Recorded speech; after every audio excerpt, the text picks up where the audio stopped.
All right. So we're on. We'll come up with a goddamn name, and we'll come up with a... It's not.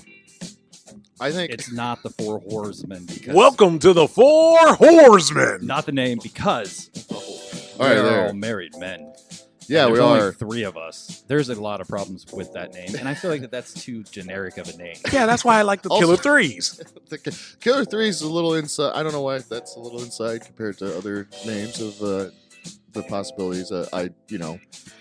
I'm okay with I don't know, a more off the wall kind of a name. More, but like I said, You want to go with Off the Wall? That's the name. Off the Wall. I think no, that's more of a. Hi, I'm Grant. By the way, I'm Grant. Oh, are we doing? Oh, we're go. Are we doing real names? Hold on, Like, go. wait. My name's not Grant. Yeah. You're the guy in the center. I feel like you should actually start us. Yeah, you. All right, yeah. so In let's- some way. So, So this is not Grant, and Not that's, Grant. and that's not Julian. hi. And I'm sure shit, not Greg. Yep. Right. All right. Now that you got that out the way, we're going to sit here and talk about the shit we always talk about, and that's some wrestling. And I'm gonna get this out of the way too. Mm-hmm. I feel like that this is gonna turn into. I'm just gonna make Julian try to convince me on why I need to start watching wrestling again. Oh, we the Threebirds. I The once Threebirds? said- I once We're said the Threebirds. for Yeah. 6 The episodes. The fabulous Threebirds. Oh, that's not bad. That's look it up. Look it up. The fabulous Threebirds. That actually, That's not bad. shit. Yeah, that's all right. Fuck, that came out of nowhere, like All right. just off the text. We're gonna. Nope. It's gonna be cool. So That instead is of what we are right now. We are All the right, sweet. fabulous As of Threebirds. right now, Fabulous we're the Threebirds. fabulous Threebirds. Heck yeah! So Confederate flag shirt on No, its way, guys. no. Ready? All right.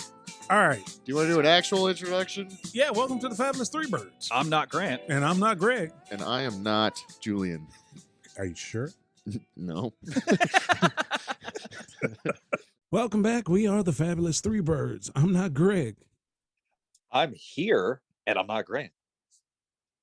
Yeah, I'm here, and I'm not Julian. But we're here. It's We're always not. such a long road to get here. Every week, it's like new shit every week. It's like, all right, folks. Well, I cannot tell you how successful the pre-recording tests went. Like, I was really confident. I was even dialing in. I was like, no, my gunshots don't sound right, and my little laugh sounds didn't sound right. I had everything going.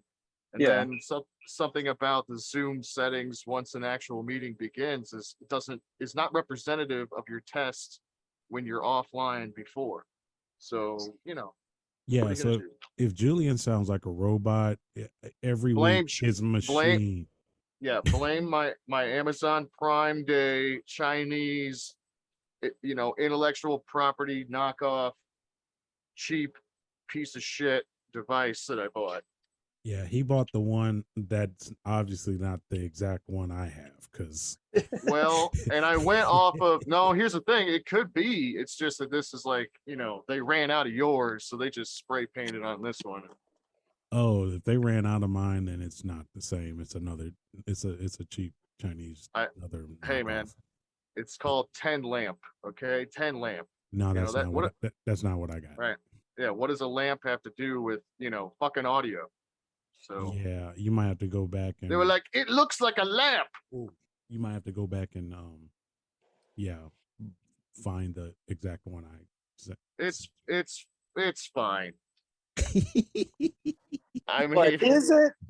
Right, is it? Because I don't think no one thinks it is, but I mean, I mean, like seriously, no one thinks it is. Everybody, you It's- know what? The people that listen to the show literally come back and go, "What's with his goddamn on setup?" Like, and I don't Oh, know hold what to on. tell them. well, here's the deal. It's like, but Grant sounds like he's, on speakerphone while he's like making macaroni and cheese all the time. So, I mean, Yeah, but I because he mean, is. But I dial right in and you can hear me. and he sounds fine for the record. Oh, so if you shoot for a low bar and you just hit it all the time, then Yeah, it's better than shooting for the high that's- bar with the and- tin and- lamp. And the tin lamp doesn't do shit for you. I mean, Yeah, my 11 I amp, mean- my 11 lamp over here is working perfectly fine. yeah, no robot. Oh, No robot. Like literally no Oh. robot. It says set up professional audio and audio settings. Okay, it brings me back to the same thing. It's the same thing. Automatically adjust microphone volume. I'm gonna click that. How's that do? Anything? Nothing. He's Something. clicking stuff again, Grant. Hey, it works though, right? No. Yeah, it does. All right, let's get to this week. Okay, let's get to this week. All right. I mean, did anything happen? Yes. Jesus. Yeah. Yeah. What happened? I don't know. What I Oh. I mean, what happened? I don't really know. Like AEW has just been a whirlwind, and okay. I mean, with all the news that's happening right now, can we just say I'm completely confused? What the hell is the deal with Punk? What the hell is the deal with AEW? I kind of know what the deal is, but if that's the case, Jesus Christ, I feel like that they're moving on, man. They literally sat there and said, "We'll buy you out." Yeah, I mean, well, the weird thing is looking at all their promotional material, the Bucks and Punk, like they're gone, and Omega.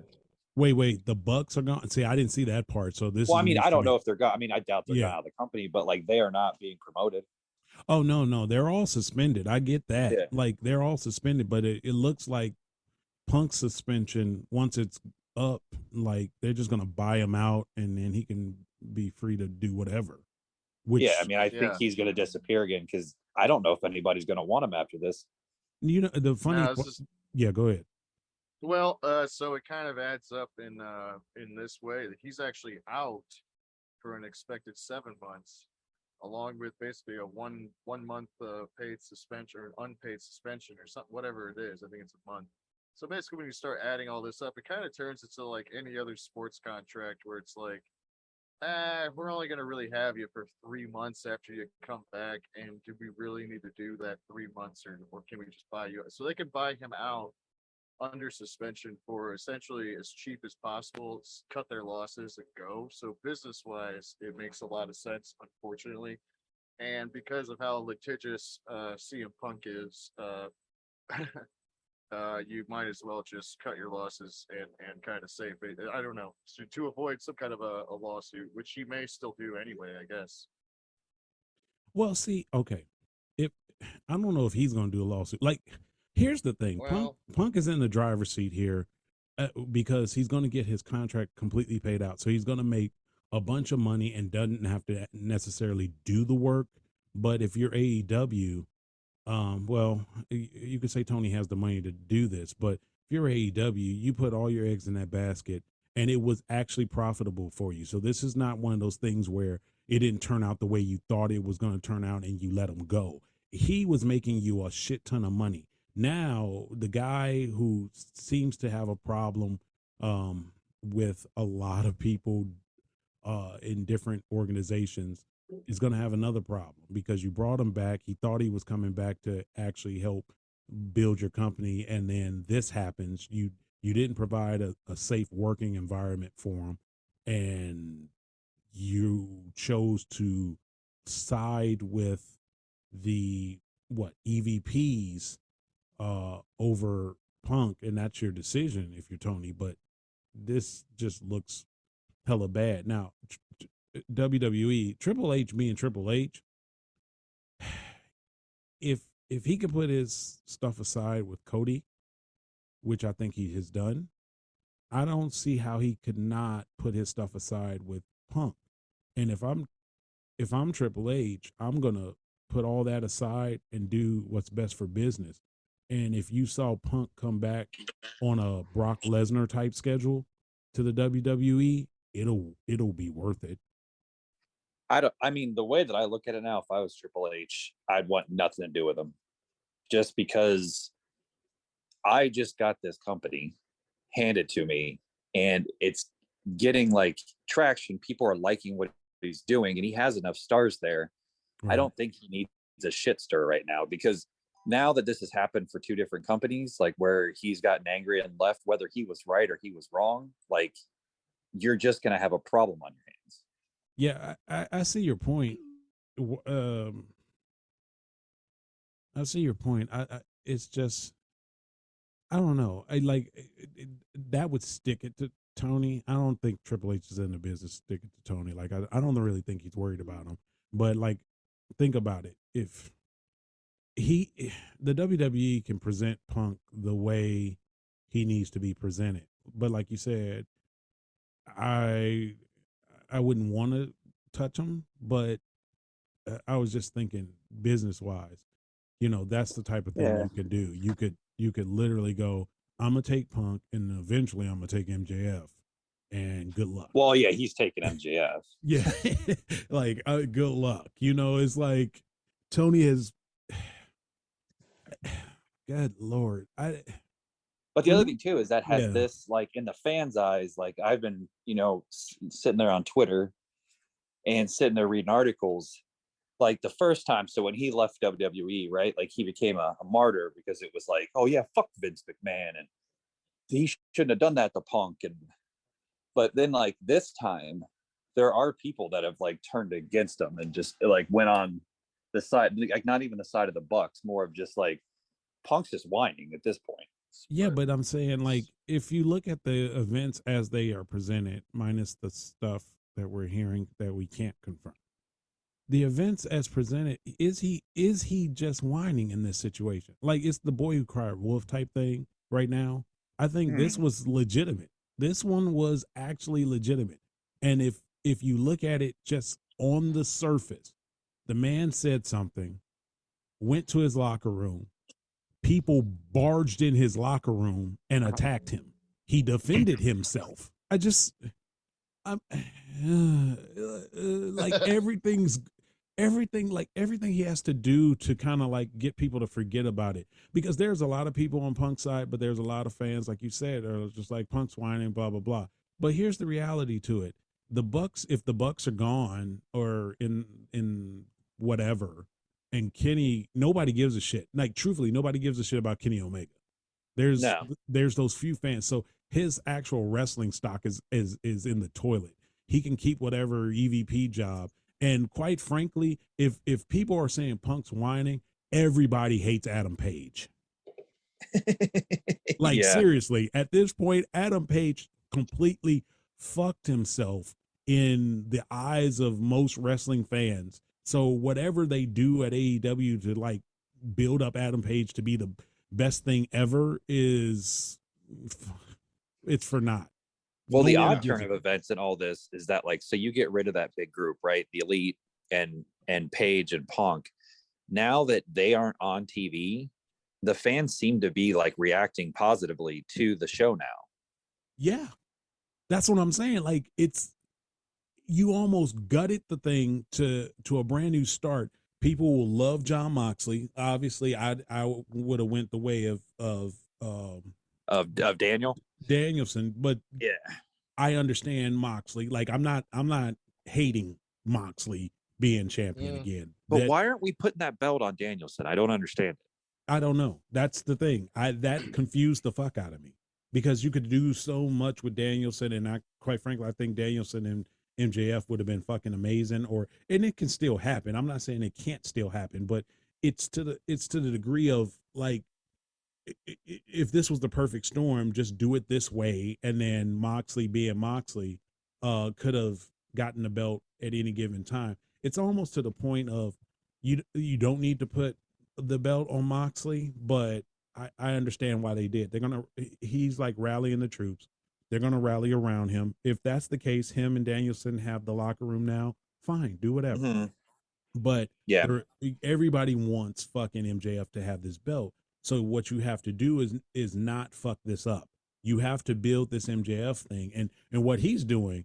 Good. Can we talk about the fact that as much as we talked about what Punk has done, MJF is true to character. So I'm not hating. This is the character, and it's perfect. But like, he's taking pictures with the other guys. Dude, like, the best thing I've seen this week is that he announced his engagement. And he posted a picture of him and his fiance, and then underneath it he put, "Don't worry, girls. Just because there's a goalie doesn't mean you can't score."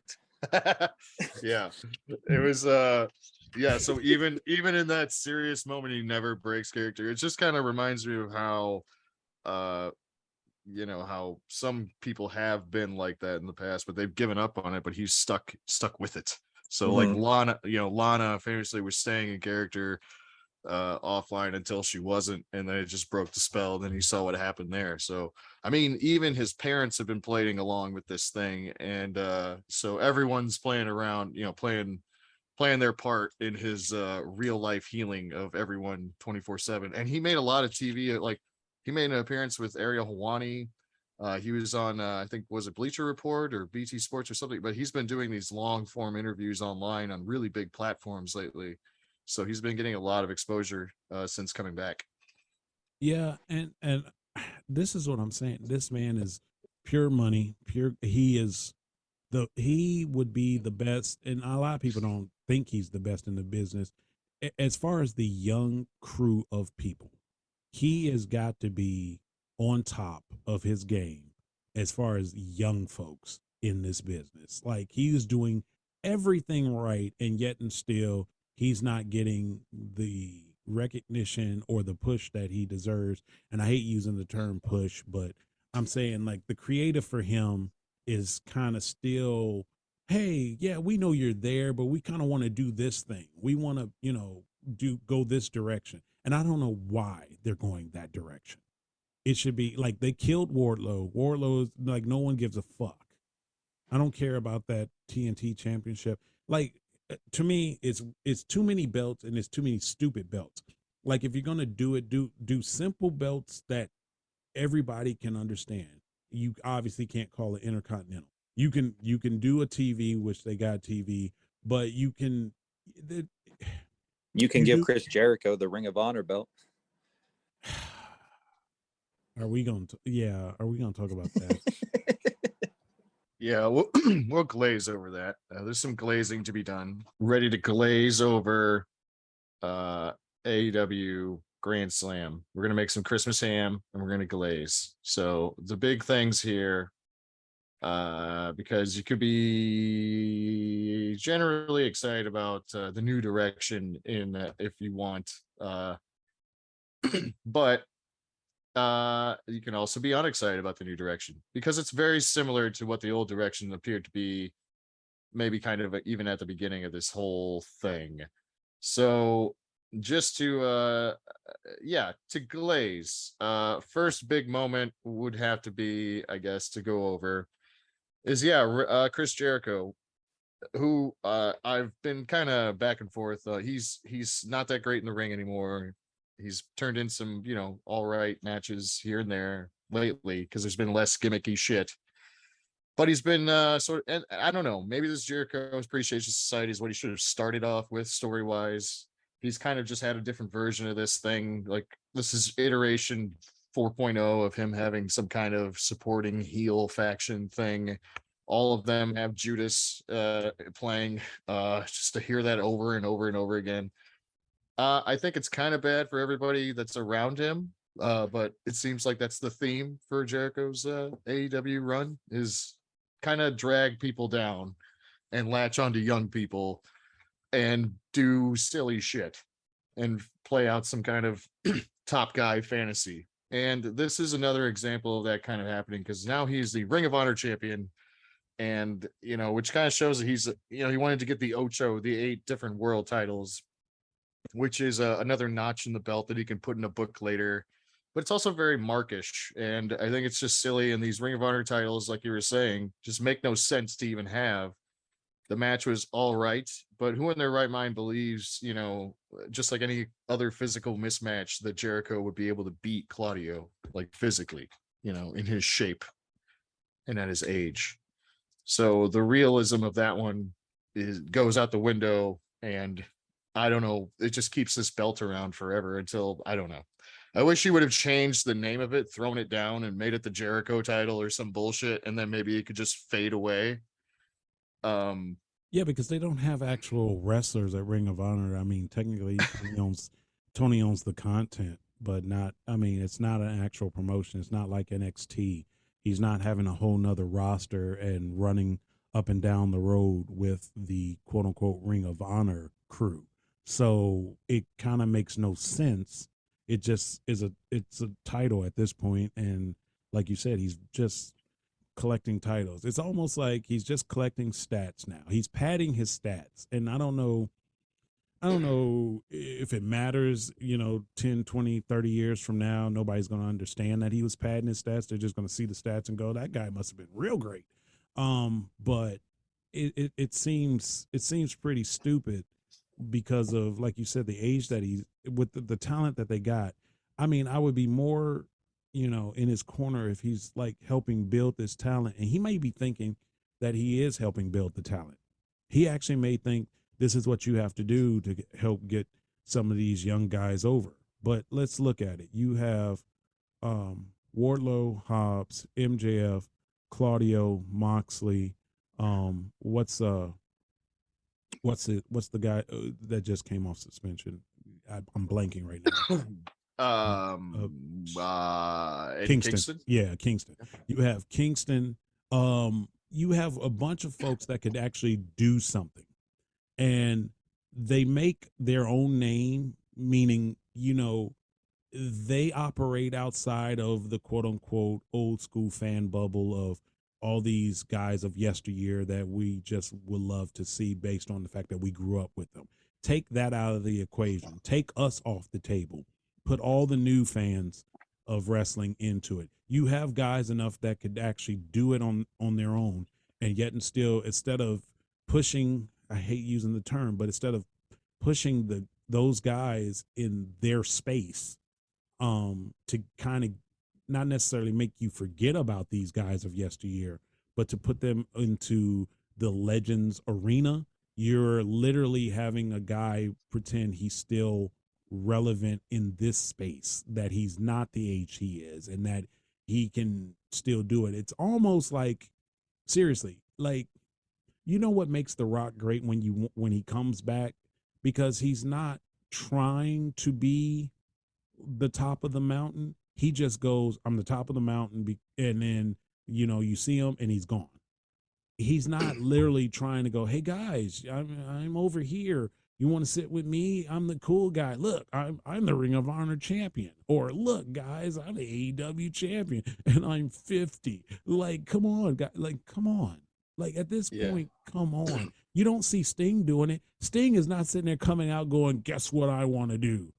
Be the AEW champion. Sting is helping Darby Allin. Sting is helping other people in the back. Like, you see him. Yeah. He's having some moments too. He had one of the bigger ones of the week, I thought, which we'll get to in our glaze. Right, but that's what I'm saying. He's not in your face with it though. Nope. Yeah. Go on. No, it just, I don't, and I know Tony has a lot going on because he's literally have to take his friends, because that's what they are. He has to tell his friends, you can't be on TV for a while, which, it is what it is. As a tag team, you know how I feel about the damn Bucks. I mean, they're great. Mm-hmm. They're a great carnival act, but, I still think they're in their other position. They're not pushing, like the tag teams now. They finally put the belts on a tag team that everybody can get behind. But, I mean, Jesus, are you really going to waste FTR? Are you going to waste them? FTR, and you could separate them and have them have singles matches all day long, but are you really going to sit here and waste them? Like, this will be the time. Run FTR and the Acclaim and run them like it's old school Midnight Express, Rock and Roll Express. Just run them like they want to work them. Right. Well, figure the deal out with the Briscoes. Jesus Christ. Like, you have something.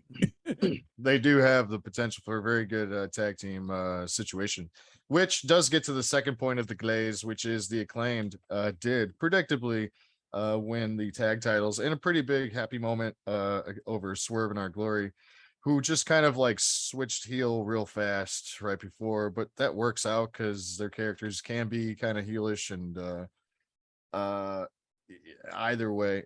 So you got your first for what it's worth, because people love pointing this kind of thing out, no matter what or how minute of a accomplishment it might be, but first openly gay tag team champion or champion period, right? Of a major wrestling promotions that's on TV, national TV's title. There's so many like caveats you have to put to that, but it's a first of some kind for openly gay wrestlers. Wait, which they both are? Or this No, is new. You're no. Who? Bowen. Oh, did not Yeah.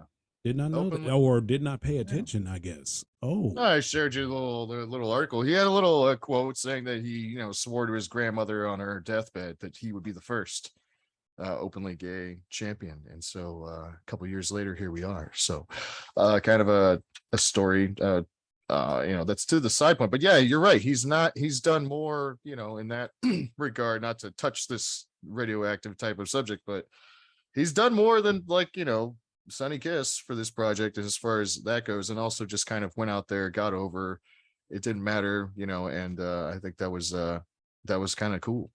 He just he wouldn't shy away from it, but he didn't put it in your face as a character or try to exploit it or anything like that. He was not mute about it, but also not like fucking doing, like, he's in this angle with Billy Gunn, who embarrassingly enough did the Billy and Chuck shit.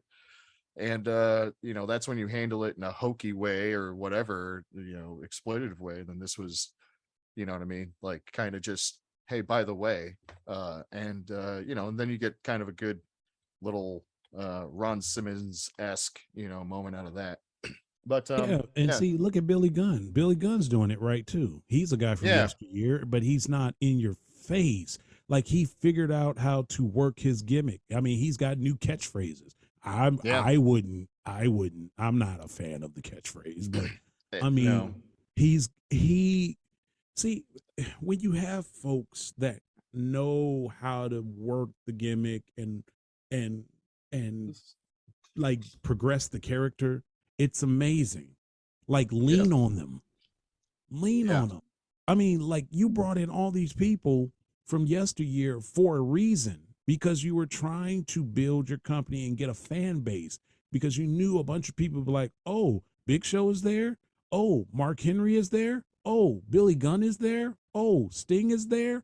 And then you do nothing. Like, I guess Mark Henry, obviously he is not getting in the ring. I know he's retired, but how you put him in the back and work with those guys? Don't just use him for an interview segment. Yeah. No, I mean, he's been there since day one too, so he's been helping him out, and his sons are there. Who immediately after this, there was an FTR promo in the back where they just pointed out that they've been number one contenders for like months and months, and they're listed as like you have rankings that are online and things, sports like, right, and they just leave them sit there, and that kind of makes you it kind of makes the tag team situation very glaringly obvious, who's in charge of what happens. But see, here's the difference. In any other promotion, in the AWA, in freaking the WWE, in the WCW days, any other promotion would have used that to their advantage. They would have worked that whole thing. They would have had the goddamn tag team champions. It'd be the Bucks, the Acclaim, whoever, come out and say, I know you're sitting there. I know you're the number one contenders, and you'll never get a shot at these titles. We don't think you're good enough to wrestle us, blah, blah, blah. Work it to the point where everybody goes, we have to have this match. Like, they're not even working it right. They're just having FTR sit there for no reason. And now you do this now because the timing was right for them, and that everyone kind of thought they were going to win whatever at the pay-per-view. I don't know, but now you got to ride with these guys for a while, and they don't necessarily need the belts, but they kind of do for how young they are, and they haven't accomplished like anything yet. So they're a true tag team. That's and the thing. Tag team. Yeah, they're a true tag team. They're not this, let's put this singles guy with this singles guy and make them a tag team. That's the one thing I do not like about the WWE. Yeah. They shit on their actual true tag teams that can literally work, go back and forth, tag in and out, work well as a team, actually do tag team moves. They shit on those guys. They always put these singles guys together to work as tag teams to say, hey, look at these guys go. And, I mean, they have the Usos, they have the New Day, but it's now the New Day the New Day is fodder. Like you built the New Day up to be like the greatest tag team supposedly in the WWE with all the titles that they have, the multiple time champions that they are, and then now they're sideshow. Because no one wants to see the Usos and the New Day again. So you put the New Day to the side because you have the Usos here, but you don't have actual dance partners for the Usos. You're trying to create this thing, and it's not, I'm not going to say it's not working, but it's not what you could have. And maybe you don't care about it, but that part is the WWE. What I'm saying for AEW is you can look at them as the example and go, I don't want to fuck this up and do that. I actually have tag teams. And guess what? We're not going to do 4-mans and fucking 6-mans and trios or whatever you want to call them. We're going to sit here and have tag teams, and they're going to go for broke. Like, the greatest thing I remember about the NWA and WCW is the fact that they had a World Tag Team Championship and they had the United States Tag Team Championship. The United States Tag Team Championship were the #1 contenders for the world. And you can actually still have the United States Tag Team Champions wrestle the mid-card folks, and then, compete for that world title. But it mattered. Both titles mattered. Both belts mattered. And then these other groups will be going after the U.S. belt because they're not, quote unquote, World Tag Team Championship ready. So they'll go after the U.S. You could have that going on in AEW. You can have U.S. tags and you can have world. And I don't know. It sounds like it's easy, and I get it. This is from a fan perspective. It sounds like it's I mean, okay, I know they're working with a lot. I know they're trying to get TV, but if it ain't broke, don't try to fix it type of, it's the KISS method. Keep it simple. If you keep it simple, you can get what you want. And I don't think Tony understands that, or I don't think I think he's distracted enough that's just not playing into the overall. And this is the time where he could change all that and make it what he wants it to be. He could still be a mark. He could still be a fanboy, but he could be a fanboy that actually has the new age version of the Attitude Era. Not saying do the shit of the Attitude Era. I'm saying what the Attitude Era turned out to be. No one knew that it was going to blow the way it blew. No one. They didn't even know. But you can have that exact same thing right now. And you're not doing it.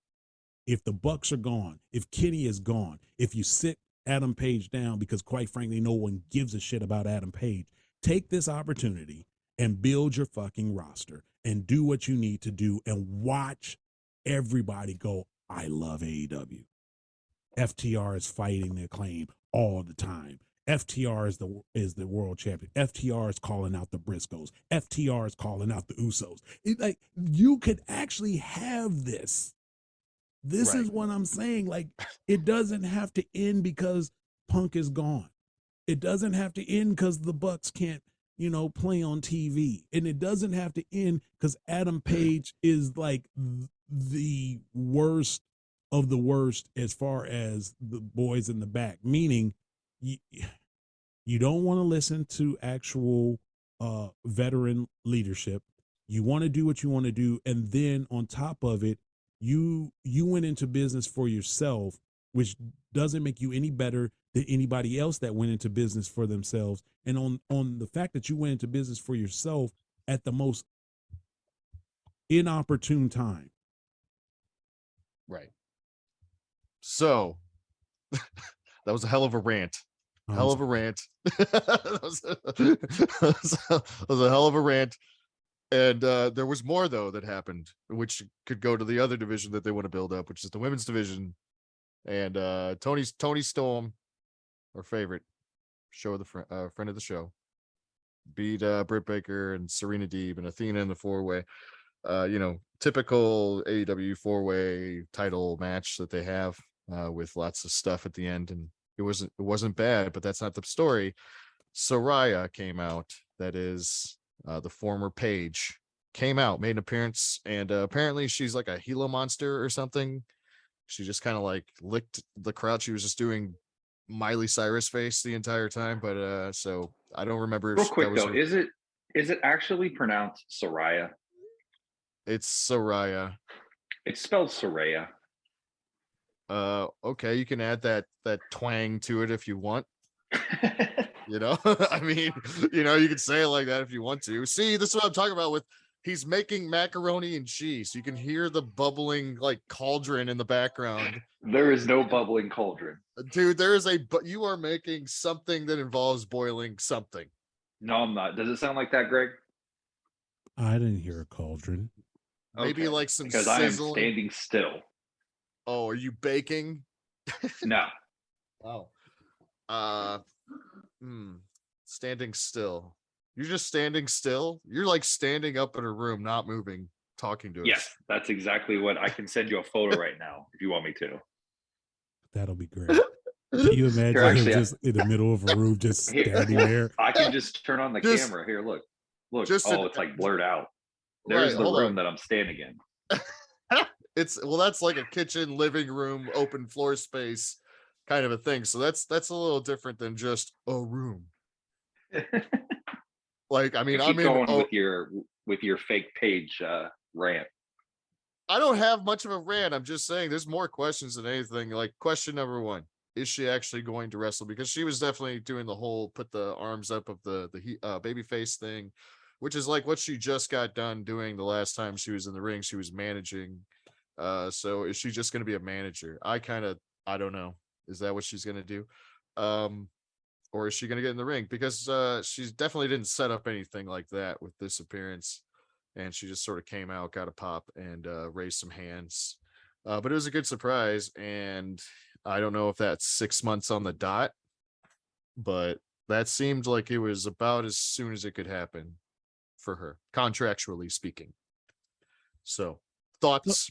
So, all right. Are we going to just address the elephant in the room? At this point in time, because she hasn't wrestled in forever, at this point in time, is her fame still based off of what she did outside of the ring now? Oh, yeah. Yeah. Okay. Uh-huh. So, yes. Okay. Yep. So, people cannot not think about that without seeing her. Yeah, okay. I mean, I think it actually affected her in a positive way though, because like the fans got behind her and felt bad for her. Yeah, well, also, but that is the only thing you can think about when you see her. Okay, yeah, she's so if that's the only thing you can think about if you see her, well, there's also Alberto Del Rio in that whole situation too. That's kind of a wacky that's what story. I'm saying. That's all outside the ring. That's it's what I'm saying. all like, yeah. Oh, sure. Yeah, yeah. all of it, man. All of it. It's all more the outside of the ring shit. Even the Twitch argument. It's like, damn, the movie about her. I don't know. Like, she's got a lot of.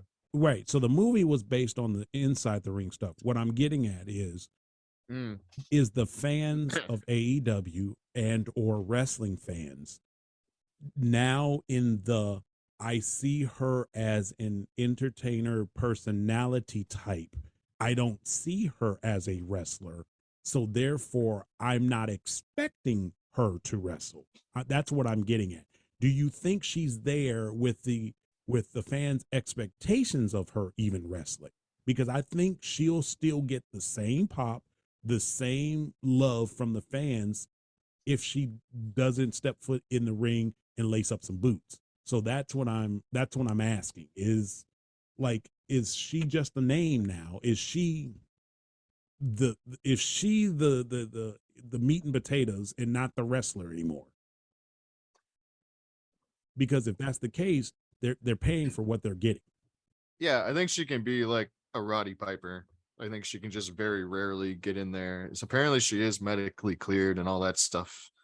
But even with just the nature of like she had a broken neck, so let's say you were healed, when you only come back every now and again anyway, just to keep it safe.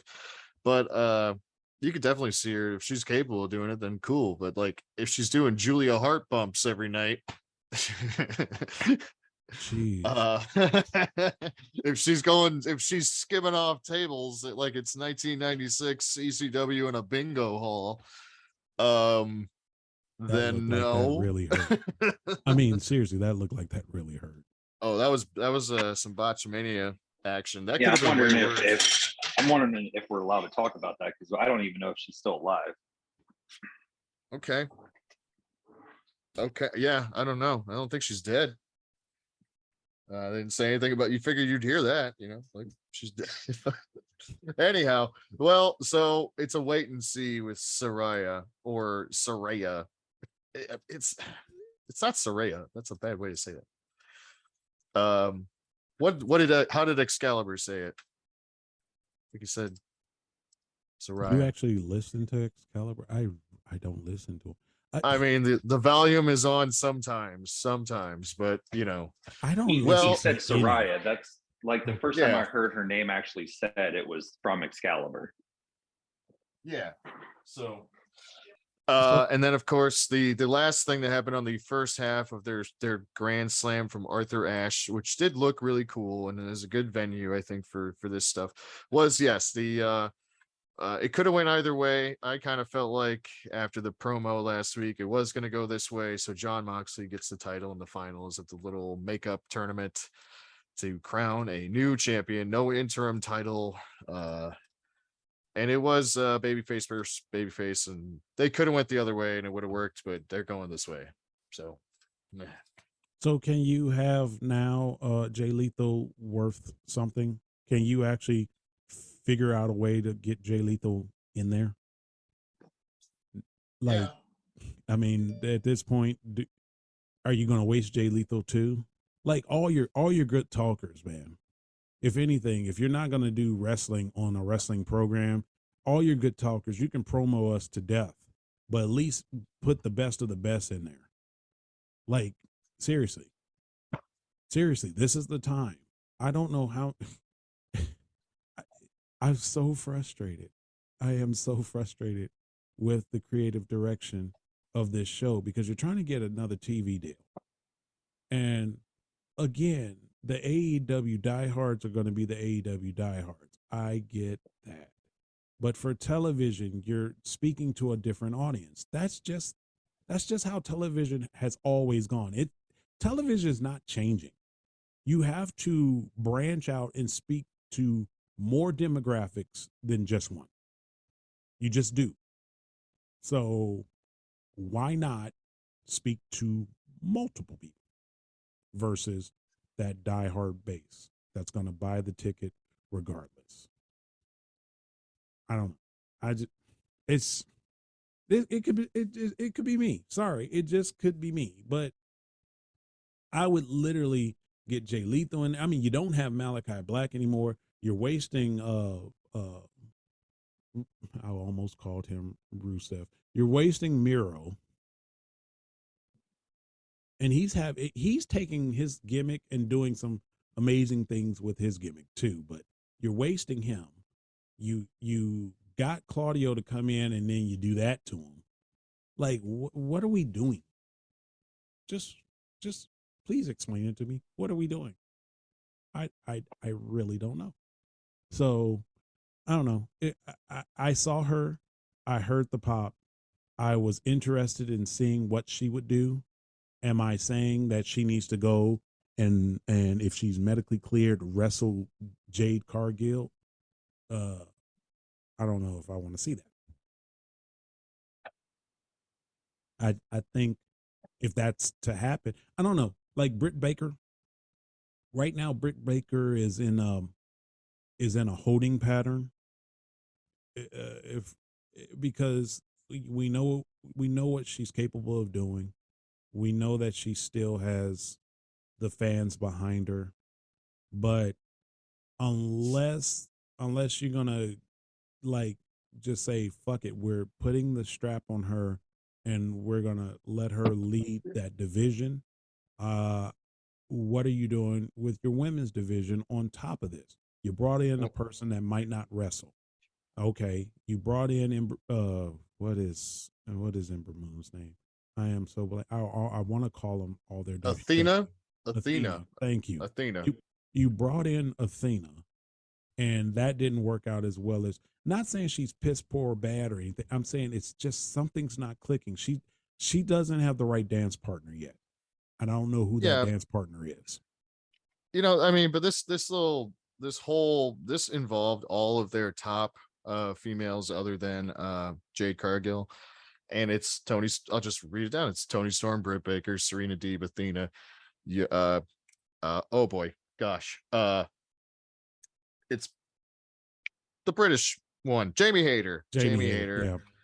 Okay, and then you just put in Soraya. So that's like your top thing. And I guess even if she just is in the corner of the baby faces, then you've just got a really simple kind of, girls division, women's division, where some of them just flat out hate the other ones and have a lot of ego clashing. And I think Britt Baker with Soraya would be great. And that's kind of the direction that they seem to be going, with a little promo in the back from Britt Baker with a little blood on her face saying that there's not enough room for, Soraya and AEW. And it could be a way of saying, setting up they're going to try and run her off and get her out of here. John Moxley being the champion is just something you could do. I don't know. You got to turn this into a series of matches, or have Danielson come back and kind of rehab his character and beat him, or something like that. Because otherwise you just feel like you're wasting Danielson as far as money potential. But then we get to the second half of this extravaganza on Friday, and one of the coolest things that's happened in a while happened right off the bat with Darby Allin and Sting against House of Black, which is still House of Black. Mm-hmm. They're still spooky, but so the match had a lot of high spots, and Darby Allin stuff, and using the set and yada yada. It was an action movie, and Sting looked great again at 63. Either way, fast forward to the end. Who makes a surprise appearance to help the baby faces win? The great motherfucking Muda. The great Muda came out in his full kabuki outfit. Badass entrance, badass pop. Took off his outer mask to reveal his super cool inner mask. It looks amazing. He came out and basically got in the face of Buddy Murphy, did a dragon screw leg whip that just looked perfect, just like he always does with the way he does the little. I can hear the excitement in your voice. You're like a little kid, man. Oh man! Right now he is. And then he did the green mist. Anyway, I popped. I was very happy to see the great Muda out there. And yeah, I know I'm kind of like Chris Farley in that one bit where he interviews people right now. Yeah. But yeah, I'm like, you remember that? Anyway, speaking of that, real quick, I saw something where Buddy Murphy might be out now. Hopefully not, because I think he's all right. No, he's great. I just saw that he might want to step away or something. Well, if they kind of abandon House of Black, then it's quietly one guy at a time every week, that'd be okay. Yeah. But I think they're pretty good. I don't know. I think they had definitely potential, and I like all of them individually, I think. But, I don't know. They look spooky metal guys. It's like perfect, for nowadays. But anyway. Julia Hart was probably the first to go. well, she might be the first to go in this mortal plane. Yeah. So anyway, they Great Muda and Sting hugged, so that kind of squashed any immediate idea of these guys doing anything. But it is Muda's last year of his career, apparently. So he's on like a going away tour. So this is kind of part of that going away tour. So he's kind of going out like Jeter or something, where he's like kind of going around and letting everybody know it's his last year, taking bookings. And he's 53 or something like that, or 50. I don't know. I think he's 53. 59. Let me see the ages. Great Muda age. He is math 104. God. He was born in 62. So in December 62. So yeah, he's so yeah, 60, 59 years old. 59 or 60. Yeah, he'll be 60 this year. So anyway, so he's walking away. And but anyway, so that was amazing. I thought that was super fucking cool. And they have wrestled before, and it is kind of a dream match to do it again. So hopefully, I don't know, maybe they have a something they could do. The next thing was the other thing that I was pretty excited about, and I forced people to watch who don't watch wrestling. Action Bronson along with Hook, going against Matt Menard and Angelo Parker, who are the very delightfully kind of old school type characters in the Jericho Appreciation Society. So they're perfect for this match. And honestly, this match was very just fundamental, easy, short baby faces against heels, like very obvious baby faces, very obvious heels, hometown guys. Action Bronson being from Queens. Are you familiar? Are you down with Action Bronson? I haven't seen him work at all. I have no idea. No, I mean like in life, like he's kind of like Oh. a rapper, you know, Anthony Bourdain type. He has a Vice couple shows. Oh no, I have no idea. He's a rapper, you know, he's a chef, you know. He's a very interesting guy. Yeah, he had I don't know. I'm Greg, you know about Action Bronson? No. So, okay. I love the dude. I mean, he's over with me. Well, Huge. You should listen to the man talk, you know. It's funny. Well, Yeah. I have a thing with Action Bronson that all right, so Grant knows how much I love the Wu-Tang Clan, right? And he also knows knows that Yep. my favorite member is Ghostface. Okay. I remember when So you make me listen to Ghostface all the time. Exactly. So I remember when Action Bronson was basically trying to sound like Ghostface Killer. And that's when I first heard of him, knew of him, and they had their little thing. But so they did a song together.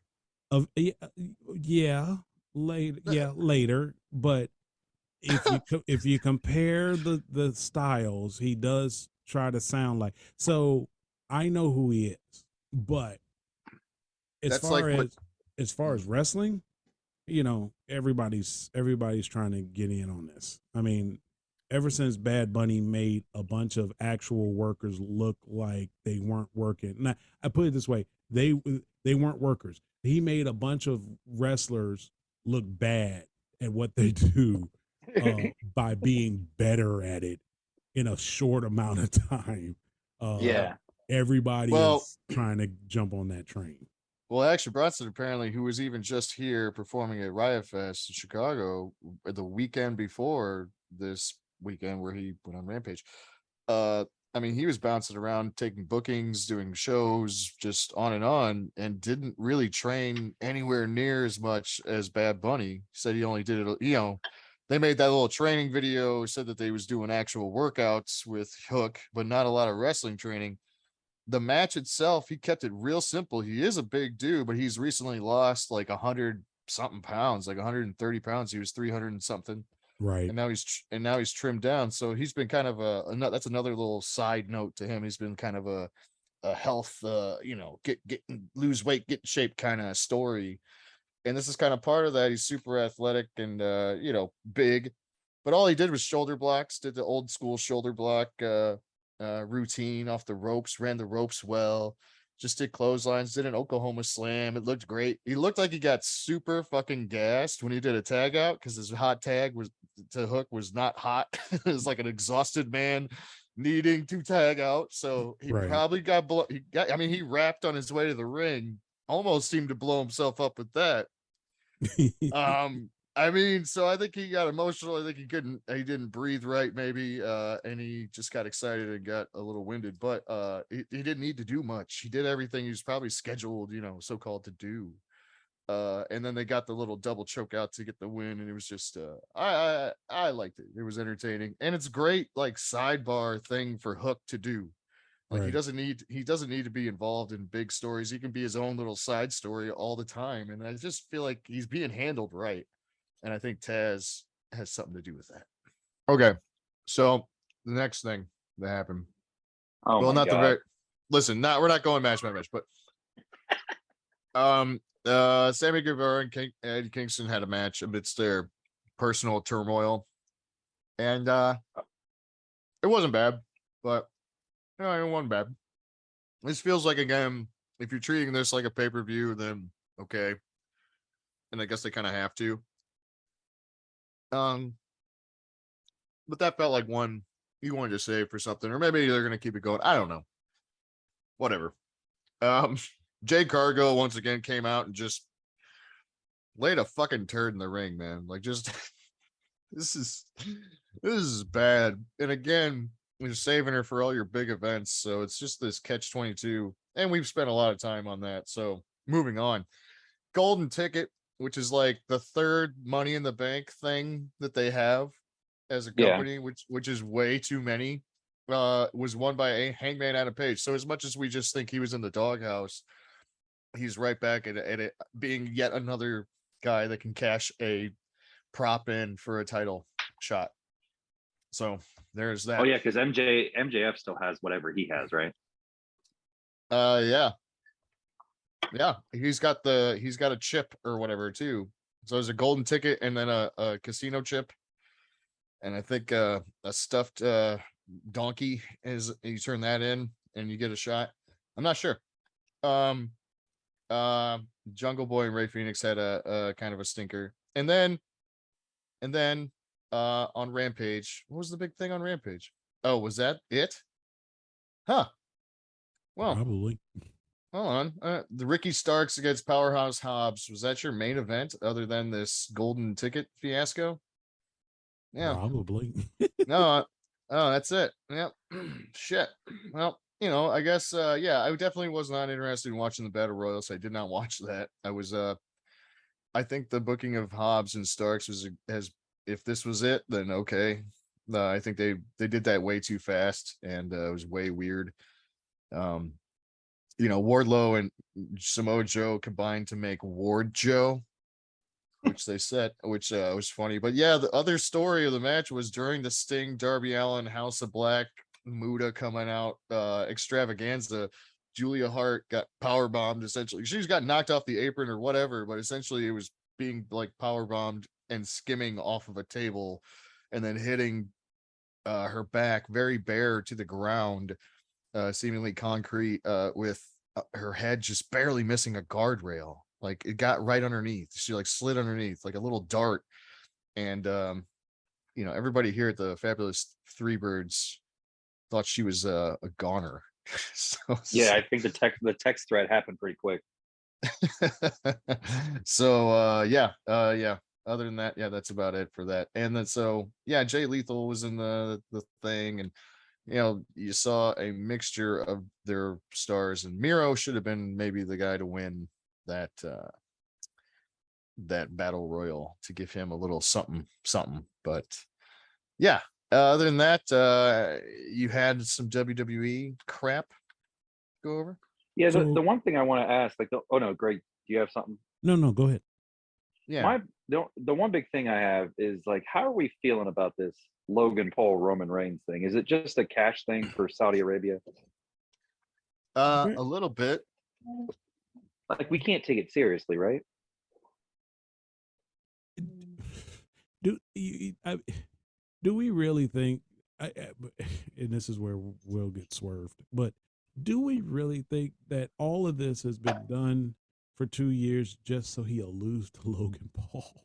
Yeah, I mean, and I know that people keep pointing to, like, well, fucking Goldberg beat the Fiend, and I'm like, that's different, man. Like, the Fiend wasn't built that way, and it's Bill Goldberg and whatever. But, like, why are we doing this Logan Paul shit with Roman Reigns? Like, this is almost the thing of, like, I understand what Sasha's talking about with Ronda. Like, what the fuck? Yeah. Well, it is the money. And like I was saying, I wouldn't be surprised if Goldberg, it seems like he's coming back. Is he coming back? I hope not. I don't know. Am I wrong? Am I just seeing things? I'm gonna just Google Goldberg real fast. But yeah, it's just like, I saw the press conference and everything, and that's like 2 months away, right? Like, isn't it in November? Yeah. I told you. Or is it October? I don't know when it is. Didn't I tell you this is the thing that they were going to run into, whereas it's like he has beaten everybody. They didn't they didn't build up enough people to quote unquote keep some things going. So now who does Roman wrestle? Like, Yeah, I that's mean, where we are. eventually, is there going to be a turn on Sammy too? Like, how long is Sammy going to run with this? I would wish it happens for the rest of my life, but like, I know it's not.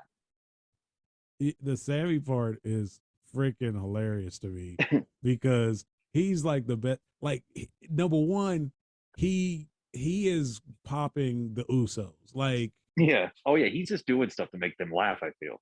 I think, yeah, and it's great because they try to turn that face back on, but I mean, he goes. I mean, even Paul Heyman was looking like you just Yeah. you can't help but laugh. And I'm like, Sammy is doing some of his best work, and I'm here for it. But again, the turn has to happen. I don't know when, but the turn has to happen. I just don't know. I just don't know what you do. Like, Roman's at the point where who you might as well go back to old school and have him come out in squash matches just to say he's doing something, and literally have squash matches with not with stars. Don't squash match with freaking anybody. Kevin Owens or something. No, yeah. I'm talking squash matches with a guy you have never seen before and will never see again. Like, Roman Reigns against Spitz McGee. Like, well, is it crazy to think too? Like, at this point, like, maybe there's something for Survivor Series, right? Like, you could have the Bloodline versus somebody, but then after that, like, Roman just says, like, "Hey guys, like, it's not even worth for me to show up anymore." And then he does disappear, and that's what brings The Rock out of just like, get your ass out here. Yeah. That's the only thing that, like I said, that's the only thing this is setting up for. To me, this is all setting up for The Rock, unless you're behind the scenes making this magical Cody comeback, like making it so that it just catches everybody off guard. Roman sitting there talking crap.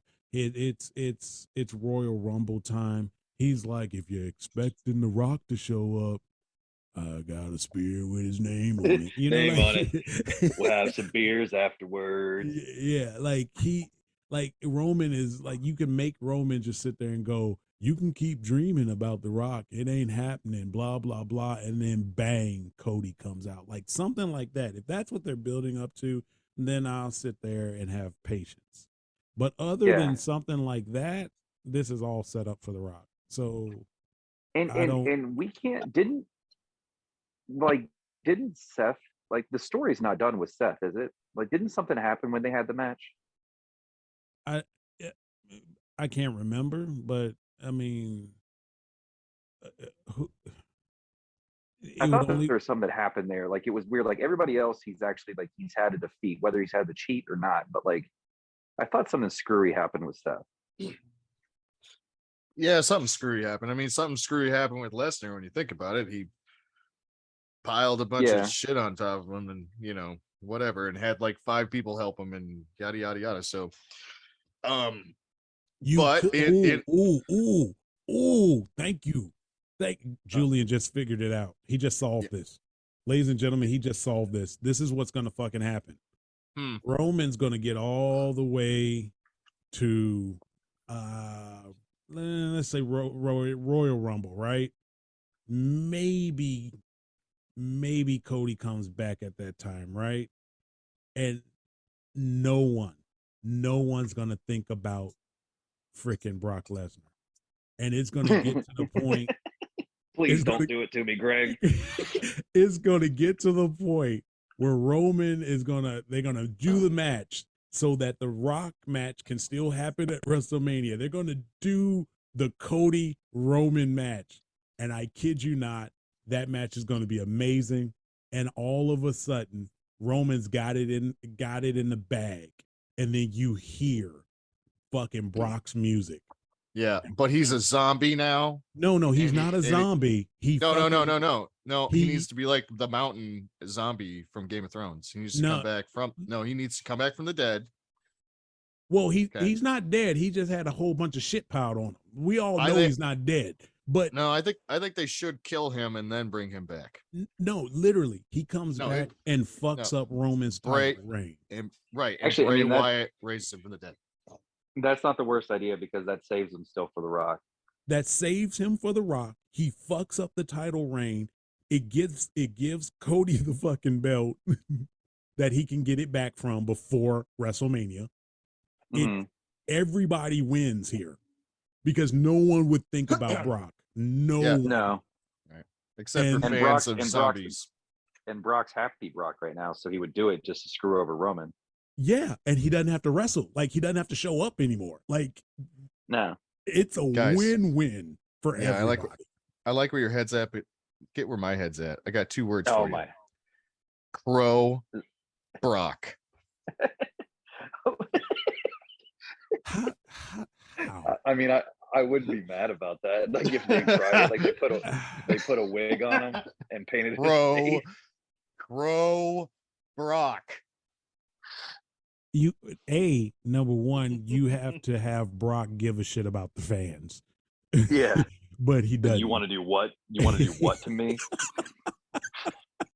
Like he never gave a shit about the fans. He never gave a shit about half the people in the back. So to have a Crow Brock, you actually have to have a Brock that gave a shit first to turn into the Crow.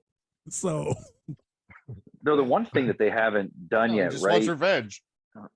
And they haven't. And correct me if I'm wrong, but we haven't had a Lashley Roman match, have we? didn't that not happen because Lashley got hurt or some shit? I think so. I He think was that's gonna what- do, or like he was gonna do something. Yeah, because wasn't Lashley the champion and he got hurt and they took the belt off of him. That's how this whole Roman got 2 belts thing, because they got the belt off Lashley at that pay-per-view where he hurt his shoulder or something. Yeah, it's where Brock like threw Austin Theory off the top of the arena. Right. So yeah, that could still happen.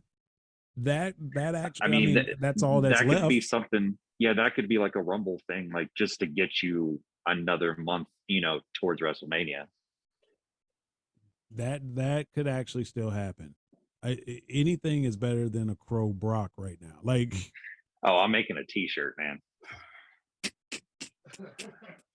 that would be absolutely.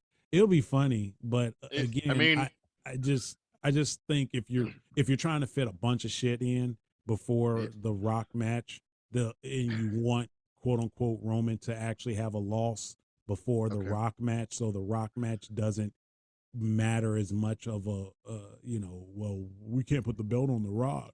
You could still Yeah, but you can put the belt on Crow Rock. Now listen, one other thing you do is you basically reenact the beginning of the original Crow film in a vignette, but you make the Judgment Day or maybe the Usos and the Bloodline be the replacement for the gang, and you kill Sable and like some of his dogs, and like you go up to Saskatchewan and shoot these vignettes, and then he just come and you kill like his elk, and you kill I don't know if I think he's got kids, so kill all them, and then you have to put him in some icy thing in the Saskatchewan and just freeze him and whatever, and then he unfreezes, but he's the Crow, because a crow pecks at his iceberg, and then he comes back to life. Well, you know where this leads, right? A sequel. you're gonna WrestleMania 40. We're gonna get Brock versus Sting. In Detroit. It's in Philly, man. How many of those edibles did you eat? Yeah, None. I mean, there's something going on over there in Chicago. No. I mean, what is It's going called on? It's called a brainstorm, guys. It's called a brainstorm, all right? I'm literally envisioning this. Like, can you see Julian in the room? All right, Hunter. I know he's Hunter. talking. He's talking about me standing in a room by myself doing weird shit. He's in a fucking rubber room right now. Like, can you imagine? Hunter, I got it. All right, and you could tell Triple H is like, okay, new guy. He's like, all right, listen. I got fuck Brock's kids, and like we're gonna kill Sable, and And you just see like Paul is at the other end of the table with his hand his head in his hands. Like, what the fuck? Like, yeah, no, stay with me. And then Brock becomes the Crow. Can Yep. you? Oh my God. I can literally, I can see the text message now. Hey guys, I got fired. Yeah, I got fired. Are you kidding me? Okay. Are you fucking kidding me? After that meeting, I'd be like, guys, I'm the head writer now. You guys. Okay, so Gotta- I can see promotion. you don't really like that idea. Okay. So listen, All right. we go up to Saskatchewan and we light off like an atomic bomb, right? And it blows Brock Yes. Lesnar into 10 pieces. And then we Yes. put him back together, and he's like a cop, but he's a robot. He's like a robot cop. What do you guys think about that? Yeah. And he comes out and he helps Sting. We bring Sting back. Now I got Sting on the other line. He's into it. Wait, Greg. Shawn Michaels in the back. What does Sting got to do with anything? What? He doesn't even work here anymore. Why do we have him? It'd be like, damn, Sean, your voice is crazy. And it's like, well, yeah. So that's how those meetings would go, pretty much. Julian would text us and be like, guys, I got a job. I'm I writing know. for WWE, and then 10 minutes later, it'd be like, I got fired. Ugh. I don't know. They should give I got this metaverse idea. They should go with that.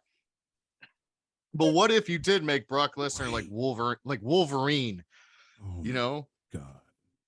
he's up there in the snow.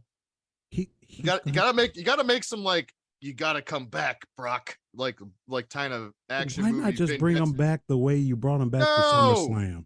No, you gotta do it different now. Screw the surprise entrance. We need vignettes. Vignettes in the icy tundra of Saskatchewan.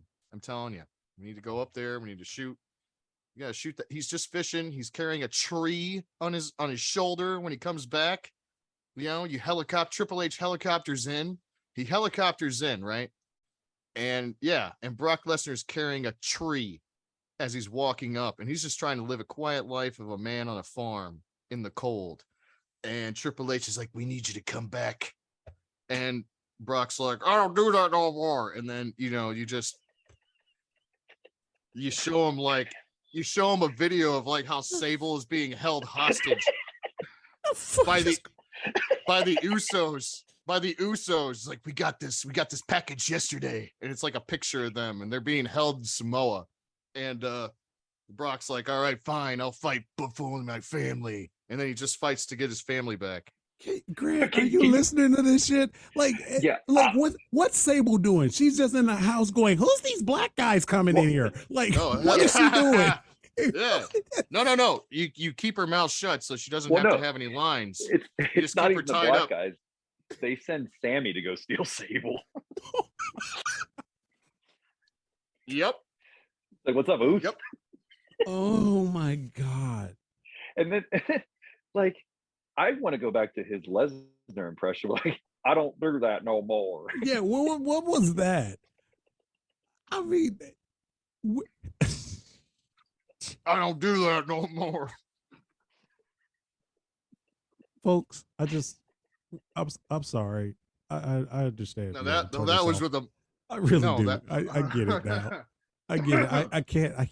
I can't fight you on this. Like, nobody turned us off. What are our numbers? What are our numbers? That's it. Like, I don't know what to do here. The man is sitting here talking about kidnapping Brock Lesnar's wife, who's no longer in the wrestling business, killing his kids, just and all fictionally, and his dog, and carrying a tree. Yeah, so it's like John Wick. You're making like a John Wick with Brock Lesnar in real life. I'm trying to combine them all. Like, this is like Commando. Wait, is Triple H a bad guy? Like, so No. Triple H knows that Stable's been stolen by the Usos. Yes, and he's like, Brock, we need you. We need you.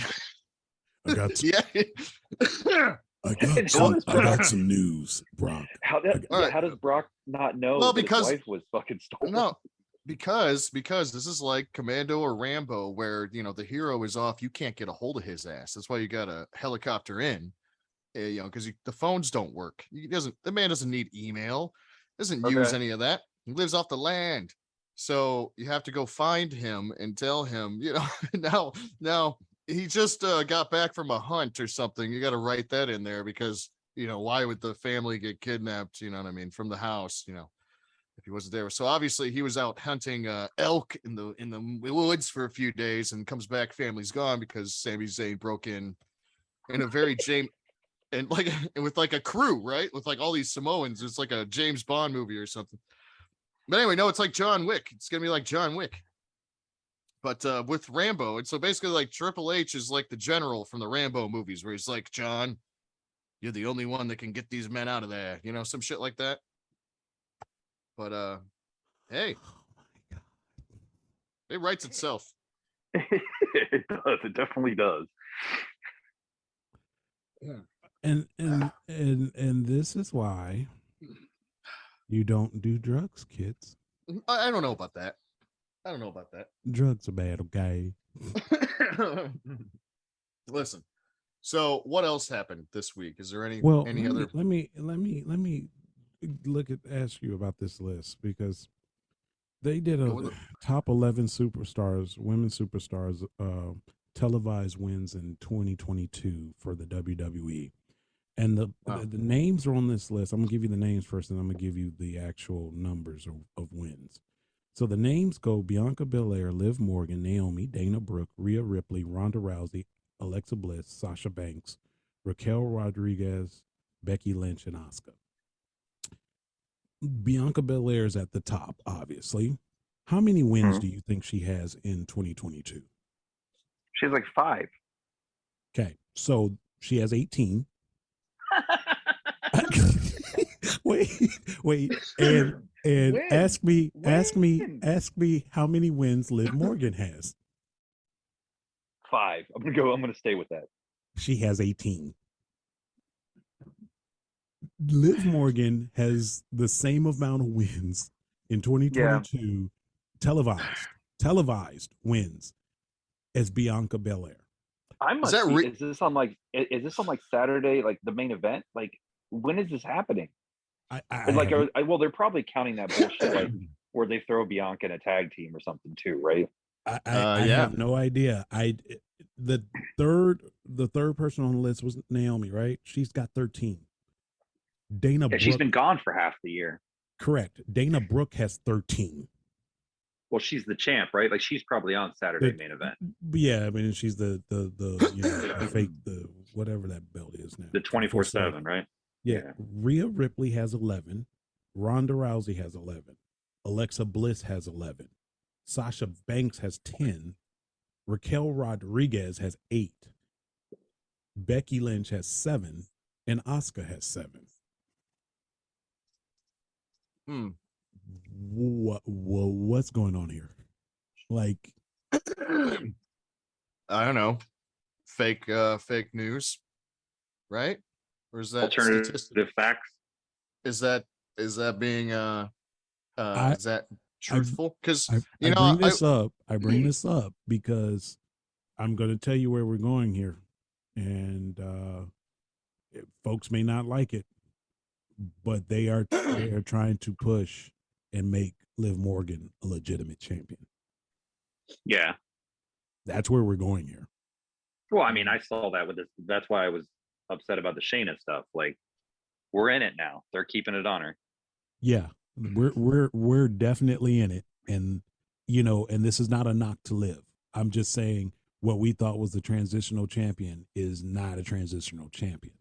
They're full going in and going to make her legitimate, and as she gets better, okay, it'll be more believable. But they're doing the Jinder Mahal thing right now. Yeah, but I don't know if it's going to have the same effect. I don't think it's going to have the same effect at all, but they're doing the Jinder Mahal thing. Because you had Randy and AJ to help him out a lot too, though. Right, but like once they were in it, they were in it. Like when we all thought, okay, this is week 4. Well, he's not going to be champ next week, and then it turned into week 26. They're in it. They're in it. She's in it. So you either like it or you don't like it, but it's happening. So you either get on board with it or I don't know what to tell you, but Liv is for real. Liv is for real. This is happening. You put her and got her 18 televised wins as Bianca Belair. This is happening. There's no ifs, ands, buts about it. Well, yeah. But if I was writing, this would be a hell of a lot more interesting what we'd be doing with Liv Morgan. Hell of a lot more interesting. You about to say something that you know what probably, I'm saying? No, I don't know what you're saying. I'm definitely I have no idea listening. I have no idea what you're saying. You can go ahead and say it, but Grant and Greg had no idea, and this is the disclaimer. It ain't us. All right. Okay, go ahead and say it. Yeah. Oh, step one, she shaves her head. Oh, Jesus. Oh my God. What else has happened with WWE this week, Greg? That's all I'm gonna say. Keep going. No, I'm good. I don't know what happened. I think the only other thing that has happened that I don't know if we want to give a few minutes of attention to as we wrap this episode up. I'll give some attention. NXT is going back to NXT. It's losing the whole 2.0 thing. Oh, it is? Yeah. Yeah, okay. but they also just had one of the silliest debuts for a while. So it still feels very very multicolor NXT 2.0. It's not in spirit, it's still what we were just going through. Yeah, but I think that part will change. So apparently Triple H came out and then had the Heartbreak Kid come out and say, we did some things, we tried some things, the things didn't work, yada yada Skippy, but we want to give you what you want, and NXT will be NXT. So they changed the color back to so it's not the gold and black, they got another color in there, but it's got gold and black, and the 2.0 is gone, and the rainbow colors are gone, and the Saturday morning cartoon look is gone. So that's going to be kind of interesting. Yeah. I guess. I mean, then you still have Shawn Michaels. That's your child. He's going to be like, Sting doesn't even work here anymore. Okay, why do you sound like Sideshow Bob? Shawn Michaels is more like, Krusty the Clown, not Sideshow Bob. You sound more like Krusty the Clown than Shawn Michaels. Well, Shawn Michaels is more of a raspy, heartbreak kid. That type of thing. Brett didn't want to do business with Brett, so Brett screwed Brett. I was different.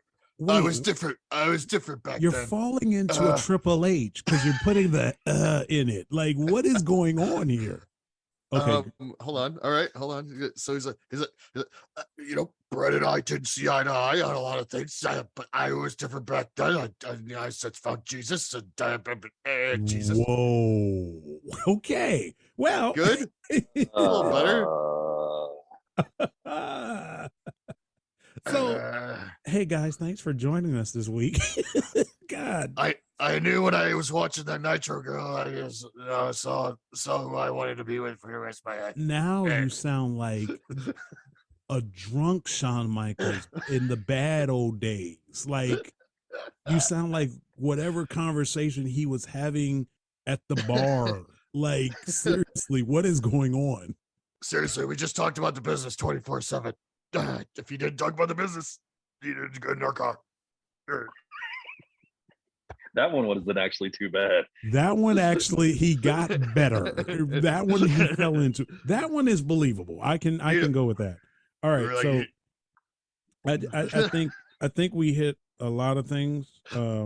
Left people with a lot of things to think about. Yeah, they're gonna ponder a lot about you. Well, I'm just I don't know how else to put it. I like to see what's going to happen here in the next couple of weeks with AEW. I'm going to give them a couple of weeks. I know that may seem short, but at least you can see the direction that they could be going. WWE is on cruise control. They're basically got the gift that keeps on giving. As long as AEW completely implodes, the bar is low for the WWE. Not saying that they are shooting for a low bar, but they clearly don't have to do as much as they would have had to do beforehand. So we'll just see them chug along and try to get to Cody coming back and The Rock coming. I don't know of any other surprise people Triple H might be trying to bring back, but we'll see what he does there. So hopefully next week there'll be some interesting news that happens in wrestling, folks, and we'll be here to discuss it. As always, Grant, tell them what to do. Come back. Yeah, please like, subscribe, do all that fun stuff. We are the Fabulous Threebirds, and we'll see you next week. The Fabulous Threebirds are the best wrestling podcast I've ever heard. And they know how to talk to business, and, they can ride in the car with us because they talk to business 24 hours a day. That's what you got to do to get in the car. Wow.